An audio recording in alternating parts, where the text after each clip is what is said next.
नमस्कार। मैं हूं सुनील बॉबी और आप इस समय देखना शुरू कर चुके हैं अपना खास कार्यक्रम एजुकेशन एंड जॉब बुलेटिन यानी बिहार शिक्षा समाचार, जहां बातें करते हैं बिहार शिक्षा विभाग की खबरों की। बिहार के नियोजित शिक्षकों, बीपीएससी शिक्षकों, तमाम तरह के शिक्षकों के साथ साथ छात्र छात्राओं के लिए क्या कुछ खबरें निकल कर आई है, तमाम खबरों से हम आपको कराते हैं अपडेट। आपको बता दें कि बिहार के नियोजित शिक्षकों का काउंसलिंग की प्रक्रिया शुरू है, लेकिन शिक्षक इस प्रक्रिया से असंतुष्ट हैं। बता रहे हैं कि यह प्रक्रिया काफी पेचीदा बना दी गई है, शिक्षकों को परेशान किया जा रहा है। वहीं अमान्य डिग्री वाले शिक्षकों को, अमान्य डिग्री प्राप्त किए शिक्षकों पर कड़ी कार्रवाई हो रही है, स्पष्टीकरण पूछा जा रहा है। अमान्य डिग्री वाले कॉलेजों के नाम पर ही स्पष्टीकरण जारी किए जा रहे हैं और किसी प्रकार से गड़बड़ी पाए जाने पर भी स्पष्टीकरण। और तो और वहां काउंटर पर भी शिक्षकों की परेशान करने की आरोप लगाए जा रहे हैं। क्या कुछ सही क्या कुछ गलत है, यह तो शिक्षकों और विभाग पर है। वहीं हम आपको बता दें कि बिहार के नियोजित शिक्षकों का काउंसलिंग के बाद ही पोस्टिंग होगी और यह काउंसलिंग की प्रक्रिया का कोई समय सीमा निर्धारित नहीं है। जिस रफ्तार से काउंसलिंग की प्रक्रिया चल रही है, उससे माना जा रहा है कि अभी फिलहाल शिक्षकों की, नियोजित शिक्षकों का ना तो पोस्टिंग होगा और न तबादला होगा। अगर इसी रफ्तार से चलती रही तो फिर चुनाव का समय भी आ जाएगा और तबादला और पोस्टिंग भी नहीं हो पाएगी। लेकिन अभी अभी बिहार के शिक्षा मंत्री सुनील कुमार का एक बयान मीडिया के माध्यम से आया है कि 10 से 15 दिनों के अंदर ही ड्रॉप तैयार हो जाएगा, पोस्टिंग वाली बात शुरू हो जाएगी, उस पर चर्चा होने लगेगी। 10 से 15 दिन में आ जाएगा ट्रांसफर पोस्टिंग वाला ड्रॉप। शिक्षा मंत्री, बिहार सरकार के शिक्षा मंत्री सुनील कुमार का यह बयान आया है। सबसे बड़ी बात बता दें हम आपको कि 10 से 15 दिन कभी खत्म क्यों नहीं होता है। यह भी हम आपको बता दें कि बिहार के नियोजित शिक्षक लगातार 15 वर्षों से अपने तबादले की मांग को लेकर आवाज उठा रहे हैं, लेकिन बिहार शिक्षा विभाग हमेशा 10 से 15 दिनों की रट लगाए रहती है।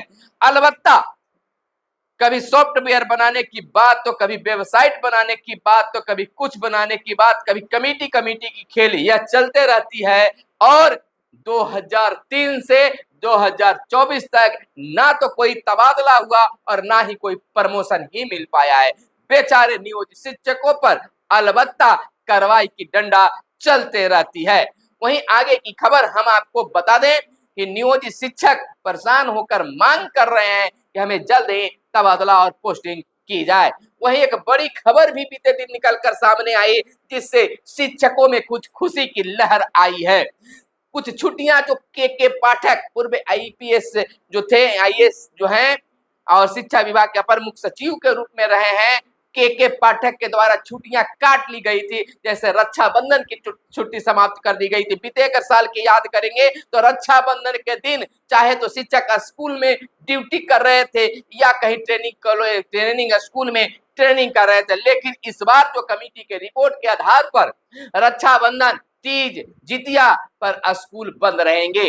राज्य के सभी सरकारी स्कूलों में 6 दिनों की छुट्टियां बढ़ा दी गई है और इस पर और विचार चल रहा है। गर्मी की छुट्टी पर भी चर्चा होगी।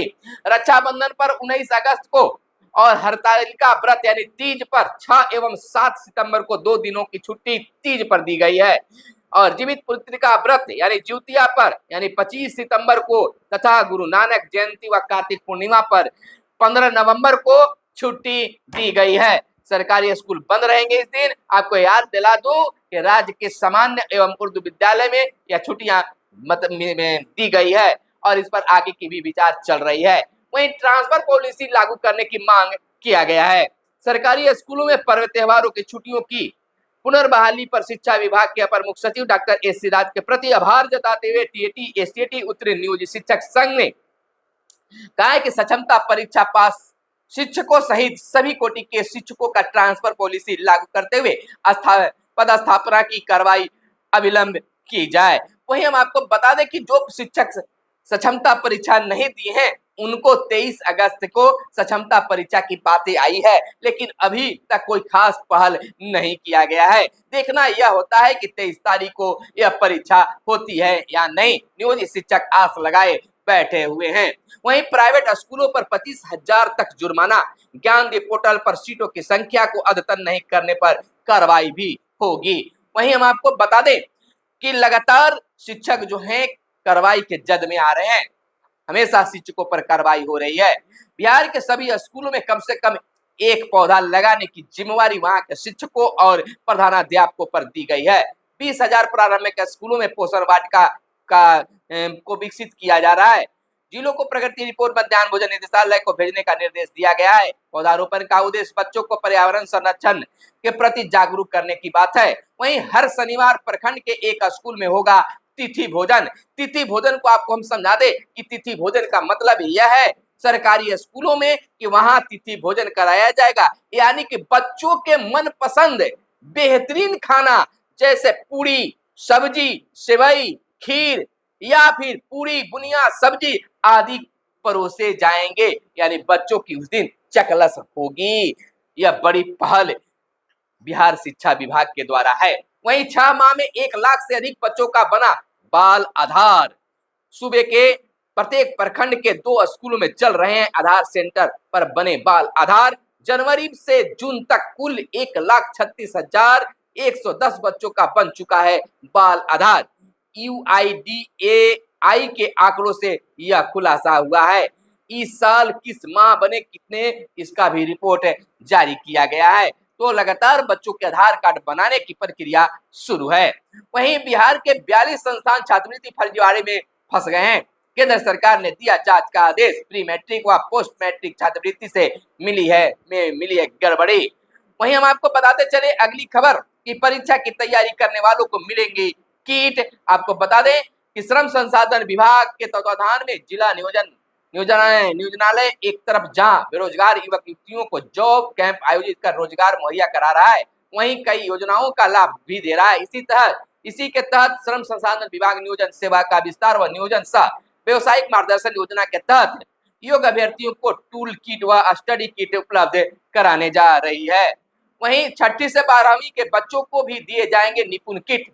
शिक्षा विभाग की बड़ी पहल, कक्षा 1 से 12वीं तक के 1.5 करोड़ से अधिक बच्चों को किट दिया जाएगा। इस शिक्षा कोष पोर्टल पर आधार नंबर के साथ दर्ज बच्चों का नाम होगा। 11वीं 12वीं को बच्चों को स्पोकन इंग्लिश का भी बुक दिए जाएंगे। वहीं बता दें कि बिहार के सभी सरकारी स्कूलों के बच्चों को सस्ती किट दिए जाने की पहल शुरू की गई है। 1ली से 12वीं कक्षा के हर बच्चे पर खर्च होंगे 500 रुपए। इस शिक्षा कोष पोर्टल पर अपलोड बच्चों को दी जाएगी किट। शुरू होगा वितरण का कार्य। गुणवत्ता में कमी तो करें, शिकायत भी कर सकते हैं। इधर सिपाही भर्ती परीक्षा की शुरुआत हो रही है। ईओ ने जारी कर दी एडवाइजरी और खास नजर रखा गया है। किसी भी प्रकार की कोई सूचना मिलती है तो आप कॉल करके बता सकते हैं ईओ को या विभाग को इसकी सूचना दे सकते हैं। काफी सतर्कता के साथ इसकी शुरुआत की जा रही है। डिग्री पर संदेह, कसा शिकंजा, सक्षमता पास 18,479 और शिक्षकों की हुई है काउंसलिंग। ट्रांसफर पॉलिसी लागू करने की भी मांग की गई है। बिहार में सक्षमता परीक्षा पास नियोजित शिक्षकों की चल रही काउंसलिंग में अपने सर्टिफिकेट को लेकर भी शिक्षक संदेह के घेरे में आ रहे हैं। ऐसे 6 शिक्षक काउंसलिंग के दौरान औरंगाबाद में संदेह के घेरे में आए हैं। सभी जिला परिषद माध्यमिक शिक्षक हैं। इसमें 5 ऐसे हैं जिनकी बीएड की डिग्री पर सवाल उठे हैं। एक शिक्षक का मामला विषय विसंगति का है। जिन 5 शिक्षकों के बीएड की डिग्री पर सवाल उठे, उनमें 3 शिक्षकों को बीएड की डिग्री उन संस्थानों से है जो शिक्षा विभाग की सूची में अमान्य है। 2 शिक्षकों की बीएड की डिग्री जिन संस्थानों से है वे संदेहास्पद है। सभी 6 शिक्षकों को वहां से जिला कार्यक्रम पदाधिकारी ने कारण बताओ नोटिस जारी किया गया है। तो यह थी आज की हर छोटी बड़ी खबरें शिक्षा विभाग से। लेकिन बिहार के नियोजित शिक्षकों ने आवाज उठानी शुरू कर दी है कि शिक्षकों का शोषण सक्षमता परीक्षा के नाम पर, काउंसलिंग के नाम पर जारी है। आपका क्या इसके संबंध में विचार है, जरूर कमेंट करके बताइएगा ताकि आपकी आवाज को सरकार तक और विभाग तक पहुंचाया जा सके। तो फिर मिलते हैं अगले वीडियो में। लेकिन उससे पहले कहना है कि दोस्तों, अगर आप चैनल पर पहली बार आए हैं या अब तक चैनल को सब्सक्राइब नहीं किए हैं तो चैनल को जरूर सब्सक्राइब कर लीजिएगा। धन्यवाद। जय हिंद, जय भारत, वंदे मातरम।